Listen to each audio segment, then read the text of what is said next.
तो ये बहुत ही ज़्यादा मज़ेदार रगड़ा चाट बनाने के लिए यहाँ पे मैंने लिया है 2 कप सफ़ेद चना यानी कि वटाना भी इसे कहते हैं। इसको मैंने पूरी रात के लिए भिगा दिया था क्योंकि क्या होता है ना ये जल्दी से गलता नहीं है, तो मैंने पूरी रात के लिए भिगाया। 4-5 घंटे के लिए मत भिगाइएगा और इसको अभी हम डायरेक्टली पकाएँगे। ऐसा नहीं कि इसको बॉयल करेंगे फिर तड़का मारेंगे, इसकी हम बढ़िया-सी एक रगड़ा बनाएँगे डायरेक्टली प्रेशर कुकर।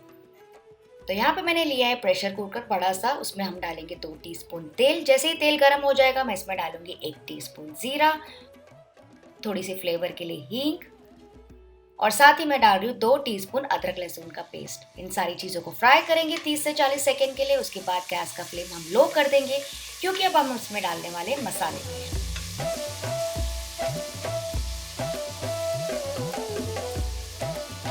तो सबसे पहले मैं डाल रही हूँ आधा टीस्पून हल्दी पाउडर, आधा टीस्पून लाल मिर्ची पाउडर, 1 टीस्पून भर के मैं डाल रही हूँ धनिया पाउडर।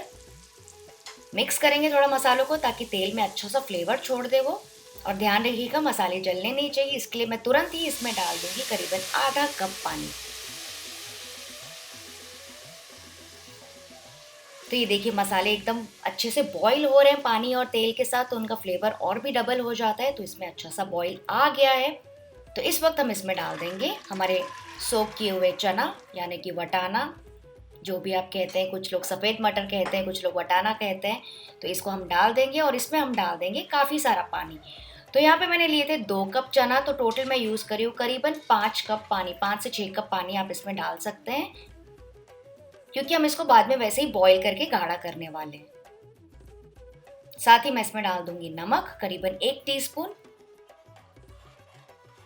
मिक्स करेंगे थोड़ा और अब इसको कुकर से ढक के मतलब कवर कर देंगे और इसको सीटी बजने देंगे। 4 से 5 सीटी बजने देंगे फ्रेंड्स, तब तक के हम अपनी बाकी की तैयारी कर लेते हैं। तो 4 से 5 सीटी मान लीजिए अगर आपकी बज गई तो इसको लो फ्लेम पे आप 2-3 मिनट तक के रख सकते हैं।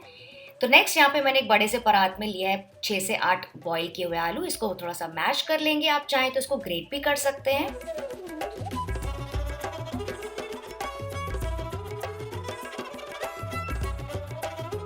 फिर हम इसमें डालेंगे थोड़ा सा नमक, 1 टीस्पून अदरक लहसुन का पेस्ट, थोड़ी सी हल्दी कलर के लिए, थोड़ी सी लाल मिर्ची पाउडर, आधा टीस्पून जीरा पाउडर।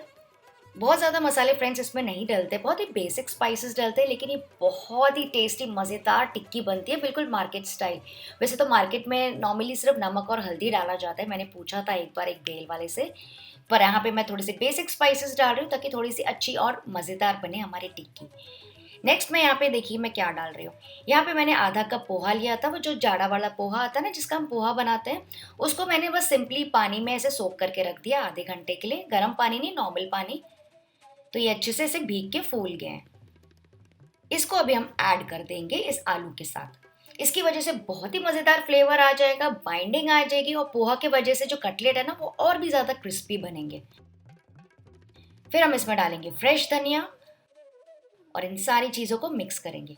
तो फ्रेंड्स मान लीजिए अगर आपको पोहा नहीं यूज़ करना है तो आप इसके बदले कॉर्नफ्लावर ऐड कर सकते हैं, चावल का आटा भी ऐड कर सकते हैं, लेकिन पोहा से क्या अच्छा सा टेक्सचर आ जाता है, बाइंडिंग आ जाती है और वो थोड़े से मतलब जब फ्राई करते हैं ना उनका टेस्ट बहुत अच्छा आता है।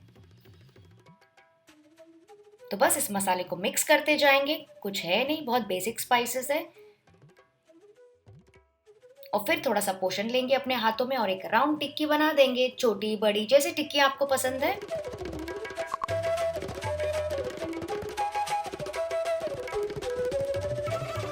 और फिर इसको फ्लैट करते जाएंगे और फिर इसको अच्छा सा शेप देने के लिए इसको आप किचन प्लेटफॉर्म के ऊपर ऐसे राउंड राउंड कर सकते हैं ताकि एकदम बढ़िया वो इवन टिक्की आती है ना जैसे मार्केट में मिलती है, साइड से फ्लैट और बीच में फ्लैट, वैसी सारी टिक्कियाँ आप तैयार कर सकते हैं। तो इसी तरह से बाकी टिक्कियाँ भी तैयार कर लीजिए।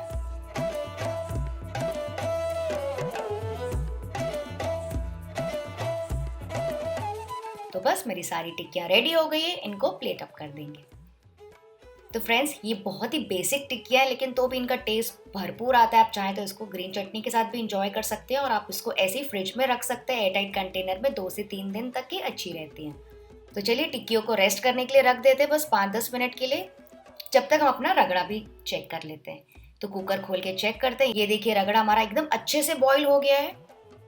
एक्चुअली बहुत दिन पहले ना मैंने 2 दिन तक के भिगाया था वटाना को, उसके बाद भी पता नहीं वो बॉयल ही नहीं हुआ, तो कभी-कभी ऐसा हो जाता है। तो अगर आपको लगे तो आप ज़्यादा सीटी भी बजा सकते हैं। तो इसको थोड़ा-सा भी मैश कर लेंगे। अगर आपको लगे कि पानी कम है तो आप थोड़ा और पानी भी डाल सकते हैं।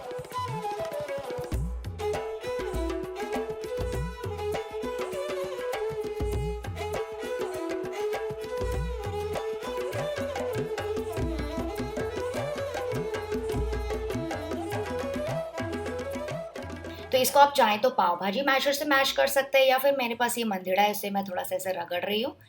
थोड़ा-सा इसको मिक्स कर लेंगे ताकि जो ग्रेवी है ना वो थोड़ी-सी गाढ़ी हो जाए, बिल्कुल दही जैसी कंसिस्टेंसी होती है ना, गाढ़ी दही बिल्कुल वैसी होनी चाहिए। पतला-पतला वटाना नहीं होना चाहिए। तो इसके लिए इसको लो मीडियम फ्लेम पे आप पका सकते हैं 4 से 5 मिनट के लिए।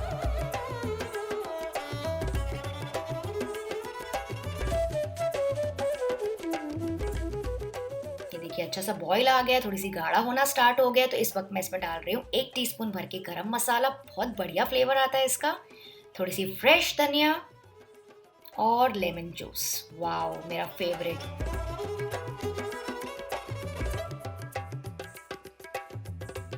और इन सारी चीज़ों को फिर से अच्छे से मिक्स कर लेंगे। तो फ्रेंड्स देखा आपने रगड़ा बनाना कितना आसान था, ये बिल्कुल मुंबई स्टाइल रगड़ा बनता है। नॉर्मली क्या होता है ना, हम रगड़ा को अलग से नमक हल्दी के साथ बॉईल करते हैं, फिर तड़का देते हैं अनियन टोमेटो का, तो वैसा कुछ भी नहीं करना है, डायरेक्टली हमने सारी चीज़ें कुकर में ही बना ली। और मान लीजिए अगर आपको अनियन टोमेटो भी डालना है ना, तो आप इसमें डायरेक्टली कुकर में ही बेस में डाल सकते हैं। ये देखिए मैंने इसको काफ़ी देर पकाया, मैं आपको इसकी कंसिस्टेंसी दिखाती हूँ। एकदम गाढ़ी कंसिस्टेंसी है, बिल्कुल ऐसा ही चाहिए। बहुत ज़्यादा भी नहीं सुखा दीजिएगा फ्रेंड्स, क्योंकि रेस्ट करने के बाद ना थोड़ा और ड्राई हो जाता है। और अगर आपको मीठा पसंद है तो आप इसमें डाल सकते हैं थोड़ी-सी शक्कर या फिर थोड़ा-सा गुड़। तो बस हमारा बढ़िया से एकदम गाढ़ा मज़ेदार रगड़ा तैयार हो गया। इसको साइड में रख देंगे ताकि बढ़िया सा वार्म टेम्परेचर पे आ जाए, तब तक हम अपनी टिक्कियाँ बना लेते हैं। तो यहाँ पे मैंने पैन में थोड़ा-सा तेल लिया है शैलो फ्राइंग के लिए, बहुत थोड़ा तेल लगेगा अगर आप नॉन स्टिक पैन में बनाएँगे तो। और सारी टिक्कियाँ एक-एक करके इसमें डाल दें।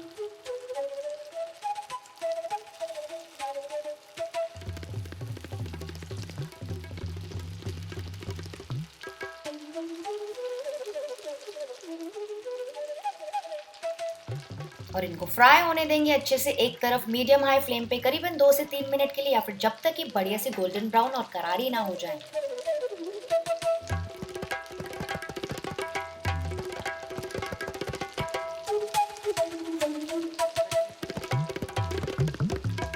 ये देखिए मुझे ऐसा लग रहा है कि एक तरफ से पक गए, इनको फ्लिप कर देंगे दूसरी तरफ।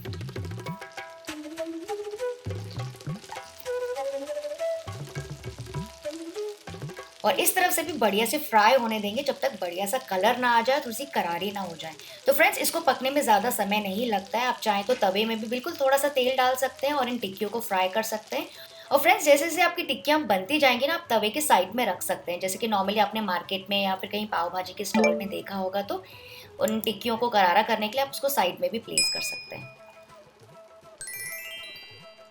तो बस ये बढ़िया सी टिक्की तैयार हो गई, अच्छा सा कलर भी आ गया, फ्राई हो गई, तो इनको प्लेट अप कर देंगे डायरेक्टली प्लेट में जिसमें भी आप सर्व कर रहे हैं। इसके ऊपर डाल देंगे हल्का गरम रगड़ा। वाओ!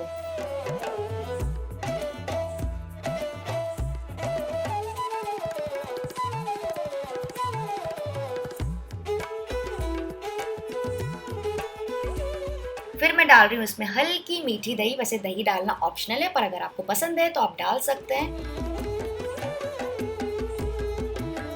फिर मैं डाल रही हूँ हरी चटनी,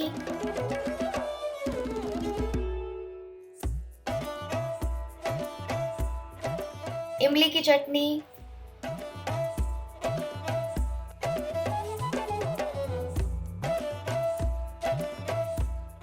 थोड़ा सा चाट मसाला, थोड़ी सी लाल मिर्ची पाउडर, ओह माय गॉड! थोड़ा सा जीरा पाउडर।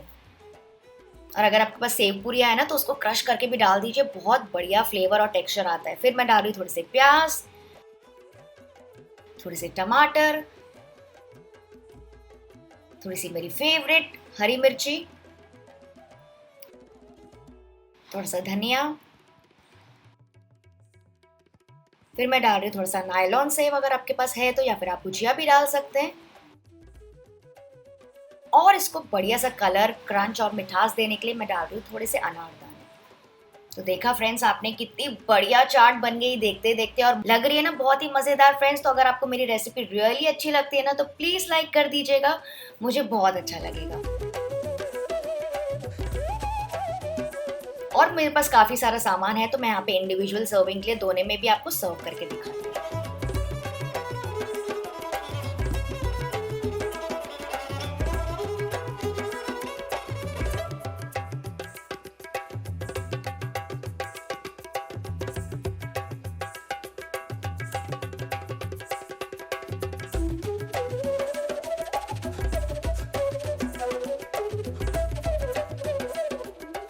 सुपर्ब! तो फ्रेंड्स, आई होप आपको आज की रेसिपी अच्छी लगी। अगर हाँ, तो इस वीडियो को लाइक, शेयर और सब्सक्राइब करना ना भूलिएगा। मैं आपसे मिलती हूँ। आप सब अपना ख्याल रखिएगा। Bye bye.